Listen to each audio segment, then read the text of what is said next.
नमस्कार दोस्तों, आज फिर आपका स्वागत है क्राउन इमिग्रेशन के यूट्यूब चैनल पर। तो आज का जो हमारा सब्जेक्ट है वो है स्टडी इन कनाडा से ही रहेगा। इसके अंदर मैं 4-5 पॉइंट डिस्कस करूंगा। सबसे पहले जो पॉइंट है, मेरे पास ऐसे कुछ केसेस आए हैं, नंबर ऑफ़ केसेस आए हैं। उन्होंने अपने कनाडा के स्टूडेंट वीज़ाज़ अप्लाई किए थे और उनके जो स्टूडेंट वीज़ा है रिफ्यूज़्ड हुए हैं, साथ में उनको बैन लगा है। तो उनका जो बैन लगा है, बैन का रीज़न ये रहा है कि उनके जो डॉक्यूमेंट थे व्हाट्सएवर उन्होंने यूज़ किए थे at the time of visa, education document specially, वो फेक पाए गए।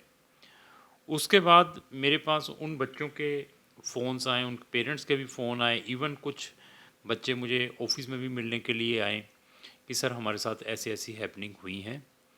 तो सबसे पहला मेरा यही क्वेश्चन बच्चे से रहता है कि आप सबसे पहले ये बताएं कि आपके जो डॉक्यूमेंट थे वो रियल थे या फेक थे। तो बच्चा क्या कहता है आगे, कहता हमने इनको लिया था, मतलब परचेज़ किए थे ये अपनी डिग्रीज़, और जहाँ से मैंने ये डिग्री परचेज़ की थी उन एजेंसीज़ ने और उस पर्सन ने मुझे साथ में इसको ईसीए करवा कर दिया था। ईसीए समझते होंगे, एजुकेशन क्रेडेंशियल असेसमेंट, आपके डॉक्यूमेंटों को करवा कर दिया था। कनाडा के अंदर 5 या 6 ऐसी एजेंसीज़ हैं जो आपके डॉक्यूमेंट को एवेलुएट करती है, जो कि आईआरसीसी ने अपनी वेबसाइट के ऊपर लिखा है कि आप अपने डॉक्यूमेंट को यहाँ से ईसीए करवाएं जब आपने अपनी पीआर डालनी है। तो उनमें से जैसे बेस्ट वन ऑफ देम है, तो ऐसे आईसीएएस है, आईसीईएस है, आईक्यूएएस है, ये 5-6 ऐसी एजेंसीज़ हैं। तो बच्चों ने मुझे ये बताया कि जहाँ से हमने ये डॉक्यूमेंट पर लिए थे, जिस एजेंट से डिग्री भी ली थी, डिग्री की उन्होंने बेस्ट भी करवा कर दी है, तो तब भी हमारा यहाँ से रिफ्यूज़ आया है। रिफ्यूज़ल में रीज़न यही लिखा है, आपके ये फेक डॉक्यूमेंट है, that reason they are decline the visa student as well as 5 साल का बैन। तो क्वेश्चन क्या आता है यहाँ पे, जो बच्चे पूछते हैं मुझसे कि इवन हमारे डॉक्यूमेंट भी ईसीए हुए थे, मतलब बेस्ट करवाए हुए थे बेस्ट एजेंसी से, तब भी आईआरसीसी ने हमारे ऊपर बैन लगा दिया है और वीज़ा रिफ्यूज़ किया है। तो अभी बच्चों का आगे क्वेश्चन जो आया है कि सर अभी हम क्या करें। मैंने उनको फिर बताया, जितनी भी ये ऐसी एजेंसीज़ हैं, जैसे ये वेस्ट है, this is also a private organization है, गवर्नमेंट फंडेड एक एजेंसी है, ये डॉक्यूमेंटों को एवेल्यूएशन करती है। मैंने फिर बताया जो वीज़ा की पावर है वो आईआरसीसी के पास है। ये नहीं है कि आपका वहाँ से गवर्नमेंट यूनिवर्सिटी से एडमिशन आ गया तो अभी आईआरसीसी आपको 100% वीज़ा दे देगी। इसी तरीके से एजुकेशन का भी है।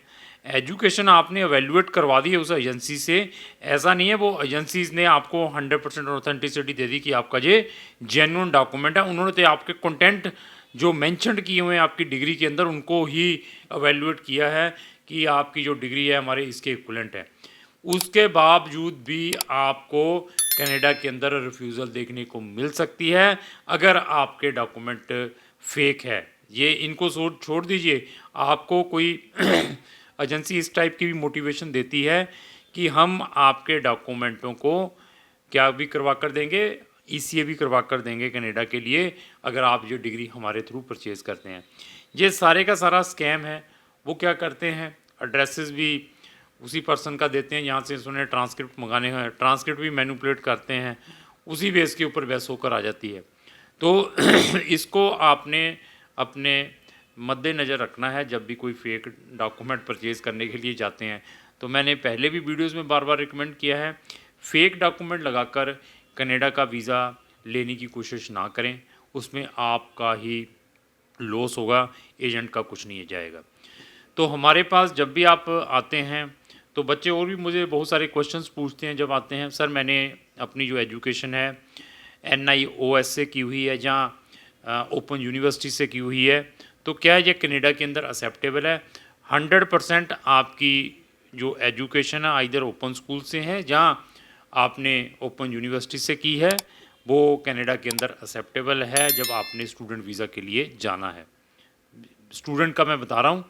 तो अभी क्वेश्चन आता है कि सर क्या मुझे 100% वीज़ा मिल जाएगा अगर मैंने ओपन से किया। इसकी कोई भी गारंटी नहीं दे सकता, चाहे आपने रेगुलर की है चाहे आपने ऑनलाइन की है, इसकी कोई भी गारंटी नहीं है कि आपको वीज़ा मिल ही जाएगा। दूसरा, आप क्या क्वेश्चन बच्चों का जो मेरे पास आता है कि सर मैंने अपना जो आइलेट्स तो नहीं किया है, मैंने पीटी किया हुआ है, तो मेरे 52 है पीटी में, तो क्या मैं कनाडा का स्टूडेंट वीज़ा अप्लाई कर सकता हूँ? स्टूडेंट वीज़ा अप्लाई करना अलग है, रिज़ल्ट लेना अलग है। अगर आप 52 वाला बच्चा अप्लाई कर रहा है तो वो वैसे ही फेक जैसे कॉलेजेस में डाले गए बंदे, उनके भी बड़े स्कैम आए। अभी मेरे पास एक और रिसेंट स्कैम आया, उसको भी मैं इसमें डिस्कस करता हूँ। आपका जो पीटी है, मैं ये कहूँगा कि 55 हैं, तब आप ट्राई करें, क्योंकि पीटी के साथ जब आप अपनी एप्लीकेशन डालते हैं तो वो नॉन एसडीएस के थ्रू कंसिडर होती है। तो ख्याल रखना है जब एप्लीकेशन डालने से पहले, सारे प्रिकॉशंस लेने हैं। ऐसा नहीं है कि वो एजेंट ने आपको गारंटी दे दी कनाडा की तो आपको भी 100% वीज़ा मिल जाएगा। अभी एक क्यूबिक का मेरे पास एक और स्कैम आया है, कॉलेज तो 3 बंद हो गए हैं, उसका रीज़न भी हमारे गलत एजेंट्स रहे हैं, जो बच्चों को मोटिवेशन दे देकर उन्होंने वहाँ की गलत कॉलेजेस में आपके एडमिशन्स ऑर्गेनाइज करवाए थे। तो अभी एक और स्कैम चल रहा है, उस स्कैम के साथ मेरे पास कम से कम 20 से 22 बच्चों ने अप्रोच की है। क्यूबिक के अंदर ही किसी कॉलेज के अंदर बच्चों का एडमिशन करवाया गया हुआ है, वहाँ पर कोई एजेंसी को रजिस्टर्ड किया हुआ है, वहाँ पर क्यूबिक के अंदर ही कोई एनजीओ करके या व्हाट्सएवर है। तो जो बच्चे इस ट्रैप के अंदर हैं, किसी ने भी आईएलटीएस नहीं किया हुआ है, किसी ने आइलेट्स किया 5 बैंड 5.5 बैंड वाले हैं या विदाउट आइलेट्स वाले, वो बच्चे इसके ट्रैप में आए हुए हैं। और उन बच्चों को मोटिवेशन देकर उनकी फ़ीसें वहाँ पर भिजवा दी गई हैं उस कॉलेज के अंदर, और बच्चों को यहाँ पर ये बता दिया कि अभी आप अपनी फ्रेंच सीखनी भी स्टार्ट कर दें ऑनलाइन। ऐसा ये एक स्कैम आया है हमारे पास, बच्चे अप्रोच कर रहे हैं, सर मैंने फ़ीस भी भेजी थी, विदाउट आइलेट डाला था, अभी एक बारी वीज़ा डाला आया नहीं, अभी मुझे एजेंट कह रहा है कि अभी आप ऑनलाइन स्टार्ट करो, 1 साल फ़ीस भेजे, मुझे हो चुका है। तो उसके बाद जब रिफ्यूज़ हुआ तो मैंने कहा फिर फ़ीस रिफ़ंड का क्या हुआ? हम कहते हैं कि एजेंट को पूछते हैं, एजेंट के पास चक्कर लगाते हैं। एजेंट ने अभी ये बताया कि मुझे तो इसके बारे में जो थी, मैंने सर्विस हायर की थी किसी और ऑथराइज रिप्रेजेंटेटिव इस कॉलेज का की, तो वो दिल्ली का है। अच्छा, दिल्ली वाले के पास गए, दिल्ली वाला कहता है कि यार ये कॉलेज है, आप कॉलेज को डायरेक्टली लिख दो। कॉलेज को लिखते हैं, कॉलेज आगे क्या कहता है कि हमारे पास आपकी फ़ीस नहीं आई है, आपकी फ़ीस इस ट्रस्ट के अंदर आई हुई है। तो देखिए, बच्चा फ़ीस देने के लिए भी तैयार है, आप जो कह रहे हैं वो भी करने के लिए तैयार हैं, और आप किस वे से बच्चे को और पेरेंट्स को बेवकूफ़ बना रहे हैं, ये देखने की आप कोशिश करें। आप पहले अपने अंदर झांक कर देखें कि मैं कनाडा के लिए एलिजिबल हूँ या नहीं हूँ। आप है ही नहीं एलिजिबल, और आप जानबूझकर ही ये पंगे ले रहे हैं, इतने लाखों रुपए आपने वहाँ पर फंसा लिए हैं सिर्फ गलत मोटिवेशन के कारण। आप एटलीस्ट अपने लेवल पर सर्च तो करें। पहली वीडियोस में भी बता रहा हूँ, अभी फिर मैं रिपीट कर दूँ, जब तक आप अपने लेवल पर कोई सर्च नहीं करेंगे, आप लोगों के साथ ऐसे ही चीटिंग होती रहेगी, जब तक आपको खुद को आइडिया नहीं होगा, क्योंकि हर एक पर्सन ने आपको बेवकूफ़ बना के पैसे निकालने की कोशिश करनी है। तो वो आप स्मार्ट तभी हो सकते हैं, आप नेट के ऊपर देखिए, उसको क्रॉस चेक करिए, then you will take the decision. लाखों रुपए किसी को भी देने और फ़ौरन भेजने के नाम से पहले ज़रूर चेक करें, क्योंकि ये आपकी लाखों की पूंजी है, जब किसी की पॉकेट के अंदर चली जाती है तो ये वापस नहीं मिलेगी। तो एनी हो, ये ऐसे मेरे पास 3-4 केस आए थे, उसके बारे में डिस्कस किया है। अगर आप सितंबर इनटेक में कनाडा में हायर स्टडीज़ के लिए जाना चाहते हैं, आप मुझे अपनी प्रोफाइल बताएं, आपकी प्रोफाइल देखने के बाद मैं आपको सजेस्ट कर सकता हूं। इवन अगर आपका केस ऑलरेडी रिफ्यूज़ड है, अभी मेरे पास 4-5 केस रजिस्टर्ड हुए हैं रिसेंटली, जिनके रिसेंटली केस रिफ्यूज़ड हैं, उनके 6 ईच बैंड हैं, ओवरऑल 6.5 है, और हर एक मॉड्यूल में 6 ईच हैं, और उनके जो परसेंटेज हैं 60% है, 65% है, उनके रिसेंटली वीज़ाज़ रिफ्यूज़ड हुए हैं स्टूडेंट के, तो रिसेंटली पास आउट है। तो उन केसेस को मैंने मोस्टली लिया है, एक्सेप्ट किया है। मैंने उनको बताया कि मैं इस केस के ऊपर आपको 60 से 70% रिजल्ट्स प्रोवाइड कर सकता हूँ, ये केस बहुत अच्छा है, निकलने के अच्छे चांसेस हैं। अभी एक और केसेस मेरे पास आते हैं, 50 और 55% मार्क्स हैं, इंडिया से बीए की हुई है, एक ने बीटेक की हुई है, एक ने एमबीए की हुई है, परसेंटेज यही है, 4-4 5-5 साल का गैप है, आइलेट्स भी ओवरऑल 6.5 हैं। ये भी केसेस मेरे पास नंबर ऑफ आए हैं दोबारा रीअप्लाई के लिए 3-3 बार रिफ्यूज़्ड हैं। तो उन केसेस को मैंने बताया कि ये इसमें आप लोगों का लक रहेगा, 20-30% चांसेस है, ओवर क्वालिफाइड स्टूडेंट है, गैप भी बहुत ज़्यादा है, व्हाट्सोएवर है। ऐसे केसेस के ऊपर लक रहता है।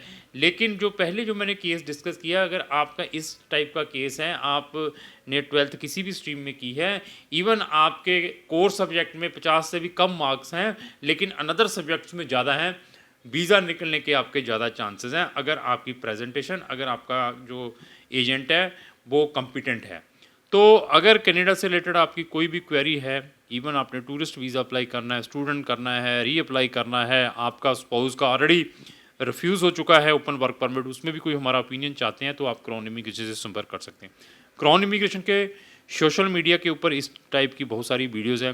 मैं अपने सोशल मीडिया के ऊपर डेली 1 या 2 वीडियोज़ अपलोड करता रहता हूँ, और आप चाहते हैं व्हाट्सएप पर वीडियो मैं अपनी सोशल मीडिया पर डालूँ, उसकी नोटिफिकेशन सबसे पहले आप तक आए, तो आपको हमारे जितने भी सोशल मीडिया इनको इमीडिएटली फॉलो करना पड़ेगा। अगर आपको जो मेरी वीडियो अच्छी लगी, इसको लाइक एंड शेयर करना ना भूलें। Thank you.